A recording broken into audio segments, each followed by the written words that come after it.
జబ్బులు వచ్చినప్పుడు ఏదైనా స్టంట్ వేసిన తర్వాత కానీ లేకపోతే స్టంట్ లేకముందు కానీ లేదా బైపాస్ చేసిన తర్వాత కానీ మామూలుగా డాక్టర్లు ఏం చేస్తారంటే సెట్ ఆఫ్ డ్రగ్స్ ఇస్తారు. అందులో క్లోపిడోగ్రిల్, అట్లనే స్టాటిన్స్, యాస్పిరిన్స్, ఇంకా చాలా రకాల మందులు ఇస్తారు. రక్తం పలచబట్టడానికి, ప్లేట్లెట్లు గడ్డగట్టుకోవడానికి, థ్రాంబస్ రాకుండా ఉండడానికి చాలా ఇస్తారు. ప్రాబ్లం ఏంటంటే ఇప్పుడు ఈ మధ్య జీనోమ్ ఫౌండేషన్ అని వీళ్ళు ఒక అధ్యయనం చేశారు. దీంట్లో ఏంటంటే అన్ని హాస్పిటల్ని పిలిచారు, టాప్ కార్డియాలజిస్టులు అందరినీ ఇన్వైట్ చేశారు. వీళ్ళందరూ కలిపి ప్రెస్ కాన్ఫరెన్స్లో మాట్లాడారు ఈ మధ్య. అందులో మన లెజెండ్ డాక్టర్ సోమరాజ్ గారు ఉన్నారు, ఇంకా అపోలో ఆసుపత్రి డాక్టర్స్, నిమ్స్ డైరెక్టర్స్, ఇంకా చాలామంది చాలా ప్రముఖమైన కిమ్స్ హాస్పిటల్ వీళ్ళంతా డాక్టర్స్ అంతా టాప్ కార్డియాలజిస్టులు అంతా ఉన్నారు. వీళ్ళు జీనోమ్ ఫౌండేషన్ చెప్పింది ఏంటంటే వీళ్ళ అధ్యయనంలో ప్రతి నలుగురిలో ఒకళ్ళకి పనిచేయని హృద్రోగ ఔషధాలంట, అంటే గుండెకి ఇచ్చే మందులు. వీళ్ళు ఏం చెప్తారంటే గుండెపోటు, బ్రెయిన్ స్ట్రోక్ రోగులు సాధారణంగా వాడే క్లోపిడోగ్రెల్, స్టాటిన్ మందులు ప్రతి నలుగురిలో ఒకటి పనిచేయట్లేదని జీనోమ్ ఫౌండేషన్ పరిశోధన వెల్లడించింది. ఈ మందులను దీర్ఘకాలం ఉపయోగిస్తున్న రోగులపై అధ్యయనం చేయగా 26% మందిలో పనిచేయట్లేదని, మరో 13% మందిలో అవసరానికి మించి పనిచేస్తున్నాయి. అంటే మొత్తం 39% మీద ఈ పని చేయట్లేదు. పని చేస్తే 1000 మందికి 5 నిమిషాలు డ్యూటీగా పనిచేస్తుంది. ఏదో ఒకళ్ళిద్దరు ఉండొచ్చు మిస్ అయ్యేవాడు. లేదా ఇంకో మెడిసిన్ ఏదైనా తీసుకోండి, ఇట్లా ఎక్కడన్నా 45 మందికి పనిచేసి 60 మందికి పని చేయటం, లేదా ఇట్లా ఎక్కడ ఉంటుందా ప్రపంచంలో? అట్లా ఉండదు. అంటే వీళ్ళు ఏంటంటే రెగ్యులర్గా ఇమ్యూనిటీలో ఇప్పుడు సహజంగా అందరికీ ఒక స్ట్రాంగ్ ఇమ్యూనిటీ ఉంటుంది. అడిగేదో టైం బాగా ఏదో చిన్న స్టంట్ పెడచ్చు, ఏదో అవ్వచ్చు, ఏదో వాళ్ళు వెళ్తే వేసేయచ్చు. వీళ్ళందరూ ఈ మందులు వాడినంత మాత్రాన వాళ్ళ సహజంగా ఉండే ఇమ్యూనిటీ మళ్ళీ రెండోసారి ఆ ప్రాబ్లం తిరిగి రానిది. వాళ్ళకు ఉండే మంచి అలవాట్లు కానీ లేదా జెనెటిక్ ఇష్యూస్ మూలంగా కానీ చాలా ఉండరు. వీళ్ళు వాళ్ళని కూడా వాళ్ళ అకౌంట్లో వేసిస్తే ఎట్లా? ఒక మందు ఇస్తే 100 మంది పని చేయాలి.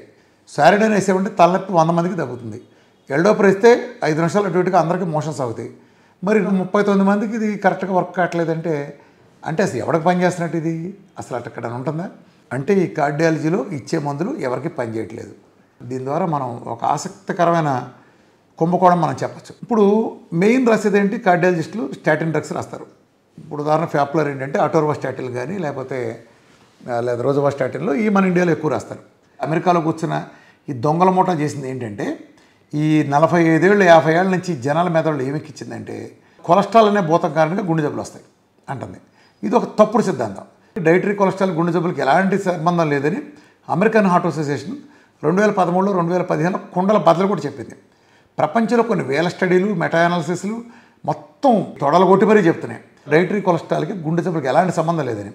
కానీ మన మెదడులో ఎలా ఎక్కిచ్చేసారు అమెరికా దగ్గర నుంచి ప్రతి దేశంలోనూ కొలెస్ట్రాల్ తింటే గుండె జబ్బు వస్తాయి. వీడేమంటాడు చూడండి తెలివిగా, మేము గుండె జబ్బులకి మాదేం తగ్గదు, అదేం ప్రివెంట్ చేయదు, గుండె జబ్బులు కానీ స్ట్రోక్లు ఏమాత్రం ప్రివెంట్ చేయదు, కానీ కొలెస్ట్రాల్ తగ్గిస్తుంది అంటాడు. మనమేం ఊహించుకుంటాం? కొలెస్ట్రాల్ తగ్గితే గుండె జబ్బు తగ్గినట్టే అని. ఎంత అబద్ధాల ప్రపంచంలో బతుకుతున్నాం అంటే వీళ్ళు ఎక్కిచ్చిన ఫీడింగ్కి మతపరమైన తీవ్రవాదులకి ఎలాంటి శిక్షణలు ఇస్తారో అలాంటి శిక్షణ వీళ్ళు ప్రజలందరికీ ఇచ్చేశారు. సో వీళ్ళు తగ్గించేదంటే బోడి కొలెస్ట్రాల్. ఆ కొలెస్ట్రాల్కి దీనికి సంబంధం లేదా మళ్ళీ అమెరికన్ హార్ట్ అసోసియేషన్ బలకొట్టి చెబుతుంది. మళ్ళీ తగ్గించడానికి స్టాటిన్స్ ఇస్తే అమెరికన్ డాక్టర్లే చెప్పింది, వాళ్ళు ఫిజిషియన్ డెస్క్లు ఉంటాయి దాంట్లో వాళ్ళ ఇంటర్నల్ రిపోర్ట్లు వాళ్ళు మెన్షన్ చేసిందే known complications with statin drugs side effects 130+ ఉన్నాయి. ఇది మీ పక్కన లిస్ట్ ఇస్తున్నా. 130+ ఇప్పటికి నోన్. ఈ అన్నోన్ ఇంకా బయటకు వచ్చే బోర్డులోనే అది వేరే విషయం. అంటే ఇలాంటి ఎందుకు ప్రమోట్ చేస్తున్నారు? అవి ఎవరికి పని చేయదు ఎప్పుడు తెలుసు. నేను మొదటి నుంచి వాటిని పెంటకపల పారేమని చెప్పేవాడిని. అవి ఎవరినే కాపాడవు. అసలు కొలెస్ట్రాల్కి గుండె జబ్బుకి సంబంధమే లేనప్పుడు దాని నిదర్శనమే ఇప్పుడు ఇందాక మనం చెప్పిన హాస్పిటల్ ఉన్నాయి. నేను అన్ని హాస్పిటల్ రిపోర్ట్లు ఇస్తా, వీళ్ళు ఎవరో కూడా ఒక స్టంట్కో బైపాస్కో ముందు లిపిడ్ ప్రొఫైల్ రిపోర్ట్ ఛాన్సర్ అవ్వు. వీళ్ళలో 100కు 90 మందికి లిపిడ్ ప్రొఫైల్ ఫిగర్లు అద్భుతంగా ఉంటాయి. ఎల్డిఎల్ 50 లోపు ఉంటాయి, టోటల్ కొలెస్ట్రాల్ 100 లోపు ఉంటుంది, అలానే ట్రైగ్లిజరైడ్స్ 70 లోపు ఉంటుంది. కానీ 4 స్టంట్లు 5 స్టంట్లు వేస్తారు, బైపాస్లు చేస్తారు. వీళ్ళకే వేస్తారు. ఎవరికైతే కొలెస్ట్రాల్ తక్కువ ఉంటుందో బాగా వాడు కనీసం సంసారం చేయడం కూడా పనికిరాడు. వాడికే ఈ జబ్బులు మొత్తం వచ్చేది. కొలెస్ట్రాల్ బాగున్నాడికి ఏం కాదు. కొలెస్ట్రాల్ అంటే building block, it's building block for మన ఎంటైర్ హ్యూమన్ బాడీకి కదా. ఇప్పుడు ప్రతి సెల్ నిర్మాణానికి కొలెస్ట్రాల్ కావాలి, ప్రతి హార్మోను, ప్రతి దానికి బ్రెయిన్ రన్ అవడానికి సహా కొలెస్ట్రాల్ కావాలి. కొలెస్ట్రాల్ లేదా మనిషి సర్వైవ్ అయినప్పుడు నువ్వు కొలెస్ట్రాల్ ఆపేసి సంకలు కొట్టుకుంటూ ఏంటి? కొలెస్ట్రాల్ ఆపేస్తే మనిషి కొలాప్స్ అవుతాడు, దేనికి పనికిరాడు. సో దాని కారణం గుండె జబ్బులు అవుతున్నప్పుడు పచ్చబద్ధం ఇంతవరకు ప్రపంచ చరిత్రలో ఒక్కడు కూడా జరగల. దానికి కారణం ఇన్ఫ్లమేషను, అలానే టిష్యూ స్కేరు, అట్లానే మల్టిపుల్ రీజన్స్. కొలెస్ట్రాల్లో ఉండే కొన్ని కాంపోనెంట్స్ కూడా 100లో 1కి ఉపయోగపడి ఉండొచ్చు, అంతేగాని కొలెస్ట్రాల్ మూలంగా కాదు. ఇసుక అనేది మనకి భవన నిర్మాణంలో ఉపయోగపడవచ్చు, కానీ ఇసుకతో మీరు బిల్డింగ్ కట్టేయలేరు. కొలెస్ట్రాల్తో గుండె జబ్బులతో బెదరేయడం కూడా అదే. ఈ డ్రగ్స్ అని ఇచ్చారు. మా బోటల్లో ఎప్పుడు చెబుతాం, స్టాటిన్కి వ్యతిరేకంగా కొన్ని వేల లక్షల రిపోర్ట్లు ఉన్నాయి, అనేక మెటా అనాలిసిస్లు ఉన్నాయి. దమ్మిడికి ఉపయోగపడేది ప్రతి వాళ్ళు చెప్పినా సరే ఇక్కడ కొంతమంది కూర్చొని సపోర్ట్ చేసేవాళ్ళు వచ్చిన వాళ్ళకి అందరూ అంటగట్టి ఇప్పుడు మళ్ళీ కొత్త దేవుళ్ళు తీసుకొస్తాను, ఇది పక్కన పెట్టండి.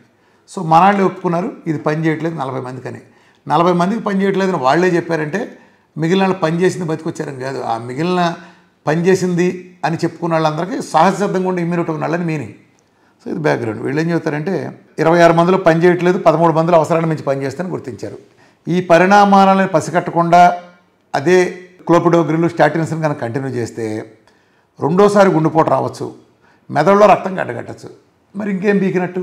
స్టాటిన్లు వేసినాక వీళ్ళు రక్తం పలచబడాయి లేకపోతే రకరకాల థ్రోంబస్ ఏర్పడకుండా ఇచ్చిన డ్రగ్స్ వేసుకున్న వాళ్ళలో సంవత్సరం నుంచి 2 సంవత్సరాలు వచ్చిన వాళ్ళు కొన్ని వేల మంది ఉన్నారు, అందరికీ తెలుసు. అలాంటప్పుడు అంటే వైద్యులు ప్రత్యామ్నాయ ఔషధాలు ఇస్తారంట. బంజారా హిల్స్ కార్యంలో వాళ్ళ ప్రెస్ మీట్లో చెప్పారు, చాలామంది డాక్టర్లు వచ్చారు. లాభాపేక్షలేని సంస్థ 10,000 రూపాయలకి పరీక్ష చేస్తుందంట. ఆ పరీక్ష చేస్తే ఇది పని చేస్తుందో తెలుస్తుందంట. దాన్ని బట్టి మళ్ళీ వేరే మందులు ఇస్తారంట. మరి ఆ మందులు పని చేస్తుందో తెలుసుకోవడం మరి ఏం టెస్ట్ చేయాలి కూడా వీళ్ళు చెప్తే బాగుండేది. సో అలానే సోమరాజు గారు చెప్పింది ఏదో రాశారు, ఒకప్పుడు బాగా ఎక్కువ ఉండేయరని. ఇప్పుడైనా ఉన్నాయి సార్, ఎందుకు లేవు? అది ఇదంతా జనరల్లో అబ్జర్వేషన్ తప్ప. ఇప్పుడు కార్డియాక్ అరెస్ట్ ఎంతమందికి అవుతున్నాయి? అసలు ఆడాళ్లలో తక్కువ మంది గుండె జబ్బులు వస్తాయి అనుకుంటాం. ఈ మధ్య 2 ప్రముఖుల పిల్లలు చిన్న వయసులో చనిపోవటం అందరికీ తెలుసు. రాజేంద్ర ప్రసాద్ గారు అమ్మాయి కూడా చూసాం, చిన్న వయసు 38 ఏళ్ళు.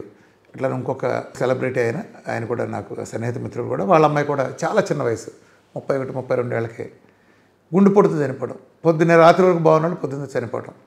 ఎన్ని జరుగుతున్నాయి? పెద్ద పెద్ద గౌతమ్ రెడ్డిలో, పునీత్ రాజ్కుమారు, వీళ్ళు సెలబ్రిటీస్, వీళ్ళకి తెలుస్తుంది ఎంతమంది పిట్టల్లో రాలిపోతున్నారు. గుండె జబ్బులు తగ్గడం ఏంటి? విపరీతంగా పెరిగినాయి. అసలు ఇంతమంది వీడికి గుండె జబ్బు వస్తుంది అని కలలో ఊహించిన వాళ్ళందరికీ వచ్చిపోతున్నారు. బహుశా కోవిడ్లో వీళ్ళు కొట్టిన మందుల ఎఫెక్ట్లు లేకపోతే పోస్ట్ కోవిడ్ ఎఫెక్ట్ కూడా ఉండుండొచ్చు. ఇదొకటి జరుగుతుంది బాగా. అట్లనే అది పెరుగుతున్నాయి విపరీతంగా. ఇవాళ గుండె జబ్బుల హాస్పిటల్ని కిక్కిరిసిపోయి ఉంటున్నాయి. ఇప్పుడు మీరు గమనించండి, స్టంట్లు వేసిన తర్వాత మందులు ఇస్తున్నారు. అక్కడ కొలెస్ట్రాల్ రిపోర్టులు చూస్తేనేమో చాలా నార్మల్, 40 లోపు 50 లోపు ఉంటున్నాయి ఎల్డిఎల్ లాంటి. అలాంటి ట్రైగ్లైసెరిడ్స్ కూడా చాలా తక్కువ ఉంటున్నాయి. కానీ 4 స్టంట్లు పడుతున్నాయి. వీళ్ళు ఇచ్చిన డ్రగ్గులన్నీ 60 డ్రగ్గులు క్రమం తప్పకుండా మింగుతున్నారు. సంవత్సరం నుంచి సంవత్సరంలో వీళ్ళు వేసిన స్టంట్లు పూడిపోతున్నాయి. శరీరంలో కనుక సహజంగా ఒక ప్లేక్ ఏర్పడటానికి 12 ఏళ్ళ నుంచి 25 ఏళ్ళు పడుతుంది. ఒక ప్లేక్ పూర్తిగా ఏర్పడి అది టోటల్గా రప్చర్ అయ్యి నాశనం చేసే స్టేజ్ వచ్చే టైంకి వీళ్ళు వేసిన స్టంట్లో ఐఎస్ఆర్ అంటారు, ఇన్స్టంట్ రీస్టెనోసిస్ అని. అది మరి వెంటనే పడిపోతుంది ఎందుకని? మీ మందులని వాడుతున్నారుగా, మరి ఏం పీకిని? ఈ క్వశ్చన్ నేను డే 1 8 ఏళ్ళ నుంచి నిలదీస్తున్నాను. కళ్ళారా చూస్తున్నాను నేను. నాకు ఎందుకు తెలుస్తాయి అంటే, నేను రోజు 100 మంది పైన చూస్తే పేషెంట్లు గ్రూపుల ద్వారా కొన్ని వేల మంది, లక్షల మందికి సర్వీస్ అందే పరిస్థితుల్లో ఇన్ని సంవత్సరాలు ఇదే పని నేను రిపోర్ట్లో చూసి నాకు తెలిసింది వీళ్ళందరిలో వీళ్ళు మందులు వాడే వాళ్ళందరికీ మళ్ళీ ఆల్మోస్ట్ రెండోసారి పడిపోతుంది. ఒకసారి ఏమీ లేదు, మొదటిసారి వచ్చినప్పుడు చేసేసారంటే బైపాస్ చేసారు, లేకపోతే స్టంట్లు వేసారంటే అప్పుడు ఏమీ లేవుగా. మరి రెండోసారి మీరు వేసిన స్టంట్లే ఎందుకు పూడిపోతున్నాయి సంవత్సరాల్లో? అంటే ఈ మందులు ఏం పీకిని? మందులే పీకనప్పుడు అవి తోపు ఎలా అని చచ్చిపోయేవరకు వేసుకోవాలి, ఒకరోజు ఇదేని ఎందుకు ఎలా చెప్పగలుగుతున్నారు? అసలు కొలెస్ట్రాల్కి గుండె జబ్బు సంబంధం లేదని ప్రపంచం అంతా కోడే కూసిన తర్వాత ఇంకెందుకు వాడాలి? అదేమంటే కొంతమంది అంటారు ఈ ఇన్ఫ్లమేషన్ తగ్గించడానికి ఉపయోగపడుతుంది. ఇన్ఫ్లమేషన్ మార్కర్ హెచ్ఎస్సిఆర్పి తగ్గించడానికి ఉపయోగపడతాయి స్టాటిన్స్ అని. అందుకు ఇస్తున్నారా మీరు? వచ్చిన ప్రతివాడికి 130, 140 రోగాలు లిస్టు పెట్టుతున్న పక్కన చూడండి. ఈ రోగాలు రావడానికి ఇస్తున్నారు. అసలు స్టాటిన్ మూలం తగ్గుతుంది, ఏ మెకానిజం తగ్గుతుంది? స్టాటిన్లు కొలెస్ట్రాల్ ఆపేస్తే ర్యాపిడోమైలిస్లు వచ్చి మన శరీరం కొలెస్ట్రాల్ కావాలి కదా, ఆపేస్తే ఎలా? ఆ మందులతో హాని తప్పితే ఉంది. నోను డిసీజెస్ ఏమి ఉంటే ఇదంతా వేరే బయట ఎవడో చెప్పింది కాదు, డాక్టర్లు కార్డియాలజిస్టులు మొత్తుకున్న లిస్టే నేను ఇస్తున్నాను అక్కడ మీకు. ఆ 130 పైన సైడ్ ఎఫెక్ట్లు ఉండే డ్రగ్గు, అది ఒక చెత్త డ్రగ్గు, దాన్ని బ్యాన్ చేసి అవతల పారేకి ఎప్పటి నుంచో ప్రపంచంలో అది తీసుకొస్తే 100 రోగాలు తెచ్చిపెడతాం కాబట్టి ఇదని. ఈ ప్రపంచంలో మిగిలిన డ్రగ్స్ అనేటి మీద ఎంత మిగిలిందో ఆ ఒక్క డ్రగ్ మీద వీళ్ళకి వైద్య సమాజంలో అమెరికాలో ఉండే మెడికల్ మాఫియా ముఠాలకు అంత మిగిలింది. ఒక్కదాని మీదే అంత దోచేశారు. ఒక్క అమెరికాలోనే 2001లోనే 522 లక్షల కోట్లు సేల్ ఉంది దానికి. 2001లో సంగతి. ఇప్పుడు ఎంత ఉంటాయో అర్థం చేసుకోండి. వీళ్ళకి పేటెంట్లు ఉన్నప్పుడు కుమ్మేశారు. ఇప్పుడు పేటెంట్ల దగ్గర కొంచెం తగ్గేటప్పటికి కొత్త డ్రగ్గులు తెస్తున్నారు. కానీ పేటెంట్లు ఉన్నంతకాలం వీళ్ళు చేసిన అరాచకం, ₹1 పెట్టిన చోట కోట్ల లాభాలు మిగుల్చుకున్నారు దాంతో. సరే ఆ లాభాల గురించి పక్కన పెడితే వాళ్ళ లాభాల కోసం మనం బలి అవుతున్నాం. ఓ దొరికినట్టు అరే చిన్న ఎల్డీఎల్ ఫిగర్ ఒక్క పాయింట్ లేచిందా వేసే స్టాటిన్, లేకపోయిందా వేసే స్టాటిన్. టోటల్ కొలెస్ట్రాల్ మంచి కొలెస్ట్రాల్ ఉన్నా సరే టోటల్ కొలెస్ట్రాల్ ఎక్కువ ఉందా, అదో తప్పుడు రిపోర్టు వేసి ఇలా ఎంత దారుణం చేసి అరాచకాలు చేశారంటే ఆ మందులు పనిచేయవు. ఇప్పుడు వీళ్ళు అఫీషియల్గా చెప్పారు కానీ జీనోమ్ ఫౌండేషన్ వాళ్ళు నా బోటి వాళ్ళు ఎప్పుడూ చెబుతారు అది ఎవ్వడికే పనిచేయవు. అది అందరికీ రాజుగారి బట్టలు లేవన్న సంగతి అందరికీ తెలుసు. ఉన్నాయని మాట్లాడటం తప్ప ఏం లేదు. ఆ మందులు కొలెస్ట్రాల్ కంట్రోల్ చేసే డ్రగ్స్ అవన్నీ మీరు ఆలోచించే ముందు ఒకటి 100 సార్లు ఆలోచించండి. ఈ తొక్కల మందులు ఏం వాడకుండానే నేను సిటీ కాల్షియం స్కోర్ని 5679.9 ఉండేది 700+ తీసుకొచ్చాను 2 నెలల VRK డేట్తో. అలానే బ్రాడీకార్డియా ఉండి పేస్ మేకర్ అని చెప్పి పేషెంట్లు, స్లీప్ యాప్నియా ఉండి సిప్యాప్ బైప్యాప్ సూచించి కూడా ఉన్న వాళ్ళకి బ్రాడీకార్డియా నుంచి చక్కగా బయటకు వచ్చి పేస్ మేకర్ వేసిన అవసరం లేదని వాళ్ళతో నెల రోజుల డేట్తో రాసే స్టేజ్కి తీసుకెళ్ళాం. అంటే 20 పాయింట్ల పైన అది పెరగటం 1 మంది నెల డేట్తో జస్ట్ కేవలం. ఇలాంటి మిరకల్స్ అనేకం చేసి చూపించాం. ట్రైగ్లిసరైడ్స్ అనే 4000 ఉండే కూడా నార్మల్ అవటం, అట్లనే టోటల్ కొలెస్ట్రాల్ 980 పైన ఉండి బాగా తగ్గిపోవటం, నెలలోనే ఎన్ని రిజల్ట్స్ అన్నీ కూడా మిరకల్స్గా రావటం. ఇన్ని చేస్తారు. గుండె జబ్బుల ప్రధాన కారణం ఏంటి? Sugar, BP. ఎవరైనా కొట్టని చెబుతారు. షుగర్, బీపీ తగ్గించిన మందు ఉందా? తూచి లేదు. వాటికి చేయొచ్చు కదండి, వాటి చేసి తగ్గించేయచ్చు కదా. సహజమైన విధానంలో ఏం ఎందుకు చేయాలి? VRK it is the best. Cardiac సంబంధించిన ఏ ప్రాబ్లం ఉన్నా సరే మీరు VRK డేట్తో ఇవన్నీ చేసుకోవచ్చు. సో ఇప్పటికైనా ఒప్పుకున్నారు, సంతోషం. వాళ్ళు 26% అని ప్లస్ 13% ఓవర్ యాక్షన్ చేస్తుందని చెప్పారు. అంటే మొత్తం 39% మందికి ఇది దమ్ముడు ఉపయోగం వాళ్ళే చెప్పారంటే దీన్ని బట్టి అర్థం చేసుకోండి. ఇక దీంట్లో ఎంకమాలు ఇంకెంత బాగవుతుందో. అవి ఎవ్వరికీ పనిచేయవు. ఈ ప్రపంచంలో ఒక్కడు కూడా కాపాడే దాఖలాలు అయితే లేవు. సైంటిఫిక్గా పేపర్లో ఉంది, దీనికి అనుకూలం దానికి అనుకూలం ఉంటాయి. మాట్లాడితే పేపర్లు అంటారు. పేపర్లో ఏముంటుంది?